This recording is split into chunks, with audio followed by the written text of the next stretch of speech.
Hi friends, ನಾನಿವತ್ತು ಸುಧಾರಾಣಿಯವ್ರ ಬಗ್ಗೆ ಮಾಹಿತಿ ತಿಳಿಸ್ಕೊಡ್ತಾ ಇದ್ದೀನಿ. ಹಾಗೆ ಸುಧಾರಾಣಿಯವರ ಮೊದಲ ಹೆಸರು ಬಂದು ಜಯಶ್ರೀ. ಹುಟ್ಟಿದ್ದು ಬಂದು ಆಗಸ್ಟ್ 14, 1984ರಲ್ಲಿ. ಸ್ಥಳ ಬಂದು ಬೆಂಗಳೂರು.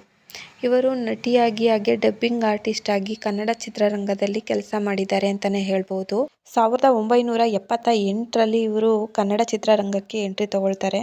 ಹಾಗೆ ಇವರ ತಂದೆ ಹೆಸರು ಬಂದು ಗೋಪಾಲಕೃಷ್ಣ HS ಅಂತ. ಹಾಗೆ ತಾಯಿ ಹೆಸರು ಬಂದು ನಾಗಲಕ್ಷ್ಮಿ.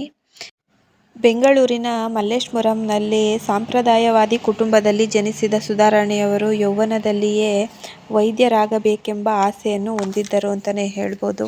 ಹಾಗೆ ಬಾಲನಟಿಯಾಗಿ 1978ರಲ್ಲಿ ಕಿಲಾಡಿ ಕಿಟ್ಟು ಅನ್ನೋ ಚಿತ್ರದ ಮೂಲಕ ಅಧಿಕೃತವಾಗಿ ಇವರ ಜರ್ನಿನ ಆರಂಭ ಮಾಡ್ತಾರೆ ನಮ್ಮ ಸುಧಾರಾಣಿಯವರು.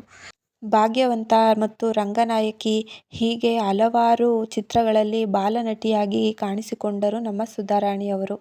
13ನೇ ವಯಸ್ಸಿನಲ್ಲಿ ಡಾಕ್ಟರ್ ರಾಜ್ಕುಮಾರ್ ಅವರು ಸುಧಾರಾಣಿಯವರ ಪ್ರತಿಭೆಯನ್ನು ಗುರುತಿಸಿ ಆನಂದ್ ಅನ್ನೋ ಚಿತ್ರಕ್ಕೆ ಅವರನ್ನೇ ನಾಯಕಿಯಾಗಿ ಆಯ್ಕೆ ಮಾಡಿದರು. 1986ರಲ್ಲಿ ರಿಲೀಸ್ ಆದಂತಹ ಆನಂದ್ ಮೂವಿಯು ಹೆಚ್ಚು ಯಶಸ್ಸನ್ನು ತಂದುಕೊಡ್ತು ನಮ್ಮ ಸುಧಾರಾಣಿಯವರಿಗೆ.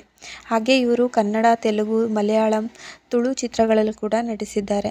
ಹಾಗೆ ಬಾಳಿಗೊಂದು ಚದುರಂಗ, ಪಂಚಮವೇದ 1990ರಲ್ಲಿ ರಿಲೀಸ್ ಆಯಿತು. ಹಾಗೆ ಮೈಸೂರು ಮಲ್ಲಿಗೆ ಈ ಚಿತ್ರಗಳಿಗೆ ಫಿಲಂಫೇರ್ ಅವಾರ್ಡ್ ಕೂಡ ಬಂದಿದೆ ನಮ್ಮ ಸುಧಾರಾಣಿಯವರಿಗೆ. ಹಾಗೆ ಮುಂಜಾನೆಯ ಮಂಜು, ಮಣ್ಣಿನ ದೋಣಿ, ಹಾಗೆಯೇ ಇವಾಗ ತಾನೇ ಬಂದಂತಹ ಅವತಾರ ಪುರುಷ, ಹಾಗೆ ವಾಸ್ತು ಪ್ರಕಾರ ಹೀಗೆ ತುಂಬ ಮೂವಿಗಳಲ್ಲಿ ನಟಿಸಿದ್ದಾರೆ. ಹಾಗೆ ಇವರು ಡಾಕ್ಟರ್ ಸಂಜಯ್ ಅವ್ರನ್ನ ಮೊದಲು ಮದುವೆ ಆಗಿರ್ತಾರೆ 2002ರಲ್ಲಿ. ಹಾಗೆಯೇ ಅವ್ರ ಹತ್ರ ಡೈವರ್ಸ್ ತಗೊಂಡು ಗೋವರ್ಧನ್ ಅವ್ರನ್ನ ವಿವಾಹ ಆಗ್ತಾರೆ. ಅವರಿಗೆ ಒಬ್ಬಳು ಮಗಳು ಕೂಡ ಇದ್ದಾಳೆ, ಮಗಳು ನಿಧಿ ಅಂತ. ಹೀಗೆ ಸುಧಾರಾಣಿಯವರ ಜರ್ನಿ ಇನ್ನೂ ಹೆಚ್ಚು ಮೂವಿಗಳನ್ನ ಮಾಡಲಿ ಅಂತ ನಾನು ಕೂಡ ಕೇಳ್ಕೊಳ್ತೀನಿ. ಹಾಗೆಯೇ ಮೈಸೂರು ಮಲ್ಲಿಗೆ ಅನ್ನೋ 1992ರಲ್ಲಿ ರಿಲೀಸ್ ಆದಂತಹ ಮೂವಿಗೆ ಫಿಲಂಫೇರ್ ಅವಾರ್ಡ್ಗಳು ಬಂದಿದೆ. ಈಗಲೂ ಕೂಡ ಸುಧಾರಾಣಿಯವರು ಯಾವುದೇ ಒಂದು ಭಯವಿಲ್ಲದೆ ಹಾಗೆಯೇ ನೀಲಾಜಾಲವಾಗಿ ನಟನೆ ಮಾಡುವಂತಹ ಸ್ಕಿಲ್ಲನ್ನು ಹೊಂದಿದ್ದಾರೆ. ಸುಧಾರಾಣಿಯವರು ಮಾಡಿದಂತಹ ಮೂವಿಗಳಲ್ಲಿ ನನ್ನ ನೆಚ್ಚಿನ ಮೂವಿ ಅಂತ ಅಂದರೆ ಮಣ್ಣಿನ ದೋಣಿ ಅನ್ನೋ ಮೂವಿ. ಹಾಗೆ ಸ್ಪರ್ಶ ಮೂವಿಲೂ ಒಳ್ಳೆ ಕ್ಯಾರೆಕ್ಟರ್ನ ಪ್ಲೇ ಮಾಡಿದರು ನಮ್ಮ ಸುಧಾರಾಣಿಯವರು. ಹೀಗೆ ಹೆಚ್ಚು ಮೂವಿಗಳನ್ನ ಇನ್ನೂ ಕನ್ನಡ ಚಿತ್ರರಂಗಕ್ಕೆ ಕೊಡ್ತಾ ಇರಲಿ ಅಂತ ನಾನು ಕೂಡ ಆಶಿಸ್ತೀನಿ.